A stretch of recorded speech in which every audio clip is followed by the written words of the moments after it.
जो national family health survey की report आई थी उसमें कुछ अच्छी बातें हुई हैं। सबसे अच्छी बात ये हुई है कि पॉपुलेशन आपने स्टेबलाइज कर लिया। इससे पहले भी आपसे मैं डिस्कस कर चुका हूँ कि कहीं कहीं का पॉपुलेशन पॉपुलेशन स्टेबलाइज इस तरीके से हमने कर लिया है कि कहीं कहीं सेक्स रेशियो 2 से भी कम चला गया है किसी किसी स्टेट का। ऑन एन एवरेज 2 होना चाहिए, 2 बहुत बहुत स्टेट ने अचीव कर लिया है फर्टिलिटी। तो ये एक अच्छी बात है। इसके साथ साथ इन्होंने चाइल्ड मैरिज की भी बात की है कि चाइल्ड मैरिज में भी कुछ कमी आई है। हालांकि जितनी कमी आनी चाहिए उतनी तो नहीं आई है, लेकिन something is better than nothing.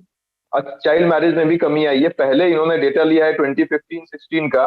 उस समय ये कह रहे थे कि चाइल्ड मैरिज था 26.8, मतलब 100 में से 26.8 लोगों का चाइल्ड मैरिज होता था। अभी ये डेटा 2019 और 21, 2019 टू 21 का डेटा है, वो ये कह रहा है कि 23.3 पे हम आ गए हैं। मतलब 2015-16 में 26.8 था और अभी 2015-16 में 26.8 था और अभी ये डेटा आपका कितना आ गया है? अभी ये डेटा आ गया है 23.3% पे। 2019 और 21 का डेटा हम की बात करें तो इसी तरीके से इन्होंने ये भी लिखा है कि sex ratio at birth year same है 2015-16 का और अभी 2019 से 21 का। सेक्स एट बर्थ की यदि हम बात करें तो इसमें भी थोड़ा सा इंप्रूवमेंट हुआ है। पहले 919 था, अभी 929 हो गया है। मतलब कि सेक्स रेशियो की यदि हम बात करें तो 2015 में तो 919 था, लेकिन 2019 से लेकर 2021 तक 929 हो गया है। ये अच्छी बात है। अब मेन दिक्कत है राइटर को, वो ये कहते हैं कि हर तीसरी महिला में से एक महिला डोमेस्टिक वायलेंस का शिकार होती है और खास करके अपने हस्बैंड के द्वारा। एक अच्छी खबर नहीं है।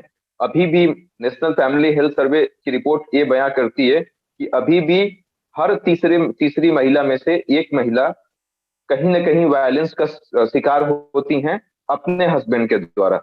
एक अच्छी बात नहीं है। इसका इन्होंने रीजन बताया है कि हमारे यहाँ जो सिस्टम है ना उसमें कहीं ना कहीं अनइक्वल पावर रिलेशंस हैं। अनइक्वल पावर रिलेशंस का मतलब क्या हुआ कि जो पावर मिला हुआ है ना, डिवीजन ऑफ पावर, जो आपने पॉलिटी में पढ़ा है, तो उसी को यदि रिलेट करेंगे आप नॉर्मल सोसाइटल वैल्यू से, तो जो पावर रिलेशन है वो काफी ज्यादा फ्रैगमेंटेड है, काफी ज्यादा अनसिमेट्रिक है, काफी ज्यादा हेट्रोजीनियस है, काफी ज्यादा अनइक्वल है, काफी ज्यादा नॉन यूनिफॉर्म है। ये पावर जो आप डिवाइड किए हैं ना, फीमेल को कम पावर दिया गया है, मेल को ज्यादा पावर दिया गया है। तो जहां पे पावर का एकुमुलेशन ज्यादा होगा वहां पे तानाशाही आएगी ही। बहुत सिंपल सी बात है। तो ये जो ये ये अनइक्वल पावर रिलेशन है ना, इसको ट्रांसफॉर्म करने की बहुत जरूरत है, ऐसा राइटर बताते हैं। इसके साथ साथ स्ट्रक्चरल इनइक्वालिटीज की बात भी की गई है कि जो हमारी सोसाइटी का स्ट्रक्चर है ना उसमें कहीं ना कहीं इनइक्वालिटीज बहुत ज्यादा है। इनइक्वालिटीज खास करके फीमेल की राइट्स की बात करें तो उनको वैल्यूज देने की बात करें, उनको रिस्पेक्ट देने की बात करें तो उसमें इनइक्वालिटीज है, बहुत ज्यादा इनइक्वालिटीज है। हम उनको उतना रिस्पेक्ट नहीं देते हैं जितना किसी मेल पॉपुलेशन को देते हैं। तो वो चीजें ठीक करने की जरूरत है। स्ट्रक्चरल इनइक्वालिटीज हमारे यहाँ है। और उससे भी बड़ी बात की discriminatory norms, discriminatory behaviours, discriminatory attitude, इससे भी सोसाइटी पूरा भरा पड़ा हुआ। जो हमारे नॉर्म्स हैं वही डिस्क्रिमिनेटरी है, उसी में कहीं ना कहीं पार्शियलिटी करने को सिखाया जाता है। जो हमारा एटीट्यूड है वो भी डिस्क्रिमिनेटरी है, क्योंकि बचपन से वो चीजें सिखा दी गई। तो नॉर्म्स हो गया, एटीट्यूड हो गया, इवन जो हमारा बिहेवियर है, जब एटीट्यूड वैसा होगा तो ऑब्वियसली बिहेवियर होगा। One thing will lead to another. एक काम जो है वो दूसरे काम को खराब करेगा, एक खराब काम दूसरे दूसरे काम को खराब करेगा। ये नॉर्म्स हमारा हो गया, एटीट्यूड्स हो गया, बिहेवियर हो गया, ये सब कहीं ना कहीं डिस्क्रिमिनेटरी चीजों से भरा हुआ है, कहीं ना कहीं पार्शियलिटी से भरा हुआ है। और इस वजह से एक हम होमोजीनियस सोसाइटी, एक यूनिफॉर्म सोसाइटी नहीं बना पा रहे हैं। हालांकि इन्होंने कुछ और बातें कही हैं। इन्होंने बोला है कि विमेंस का जो पार्टिसिपेशन है वर्कफोर्स में वो भी बहुत कम इंक्रीज हुआ है। पहले कहते थे कि 100 में से 25.6% फीमेल्स थी, अभी ये डेटा मात्र 0.8% बढ़ा है। तो कुछ खास नहीं बढ़ा है।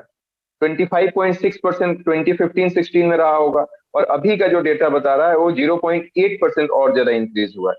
ये भी कह रहे हैं कि ये लोग अनपेड वर्क करती हैं, जैसे हाउस वाइफ है, उनको कोई पैसा नहीं मिलता है, तो उसको भी रिकॉग्नाइज करने की जरूरत है। और खास करके इनका जो कंट्रीब्यूशन है वो नेशनल इकोनॉमी में भी नहीं इंक्लूड होता है। मतलब आप जो आपके देश की जीडीपी निकाली जाती है, इकोनॉमिक ग्रोथ के बारे में जो बात किया जाता है, उसमें इनके कंट्रीब्यूशन को नहीं लिया जाता है। तो ये तो कंप्लीटली पार्शियलिटी है ना, कि इनके भी कंट्रीब्यूशन को लिया जाए।